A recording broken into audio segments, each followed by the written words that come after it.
Super 6 super hit. మాట ఇచ్చాం, మాట తప్పకుండా నెరవేర్చాము. పింఛన్లు పెంచుతామన్నాం. దేశంలో ఎక్కడా లేనంత ఎక్కువగా 4,000 నుండి 15,000 వరకు నెల నెలా ఎన్టీఆర్ భరోసా పింఛన్లను పంపిణీ చేస్తున్నాం. అన్న క్యాంటీన్లను మళ్లీ తెరుస్తామన్నాం. రాష్ట్ర వ్యాప్తంగా 204 అన్నా క్యాంటీన్లను పునరుద్ధరించాం.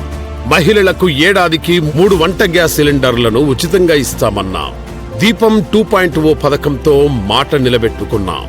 బడికి వెళ్లే ప్రతి విద్యార్థికి ఏడాదికి 15,000 రూపాయల చొప్పున ఇస్తామన్నాం. తల్లికి వందనం పథకం తెచ్చి ఇంట్లో ఎంతమంది పిల్లలుంటే అంతమందికి ఒక్కొక్కరికి 15,000 రూపాయల చొప్పున లెక్కగట్టి తల్లుల బ్యాంకు ఖాతాలో జమ చేశాం. ఏడాదికి 20,000 ఆర్థిక సాయం చేసి అన్నదాతకు అండగా నిలుస్తామని చెప్పాం. అన్నదాత సుఖీభవ పథకం తెచ్చి మొదటి విడతగా ప్రతి రైతు ఖాతాలో 7,000 రూపాయల చొప్పున జమ చేశాం. ఆర్టీసీ బస్సుల్లో మహిళలకు ఉచిత ప్రయాణం కల్పిస్తామన్నాం. స్త్రీ శక్తి పథకంతో ఆ హామీని నెరవేర్చాము. యువతకు 5 ఏళ్లలో 20 లక్షల ఉద్యోగాలిస్తామన్నాం.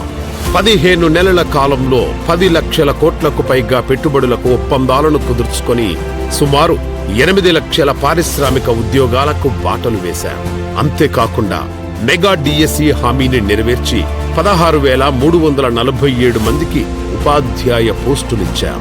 ప్రజలకు ఇచ్చిన సూపర్ 6 హామీలను నెరవేర్చే ప్రతి పథకాన్ని ప్రజలు సూపర్ హిట్ అంటున్నారు. అందుకే ఈ విజయాన్ని ప్రజలతో పంచుకునేందుకు అనంతపురంలో సూపర్ 6 సూపర్ హిట్ పేరిట భారీ బహిరంగ సభను నిర్వహిస్తున్నాం. ఎన్డీఏ కూటమి పార్టీలు రేపు మధ్యాహ్నం 3 గంటలకు జరిగే ఈ భారీ బహిరంగ సభను విజయవంతం చేద్దాం.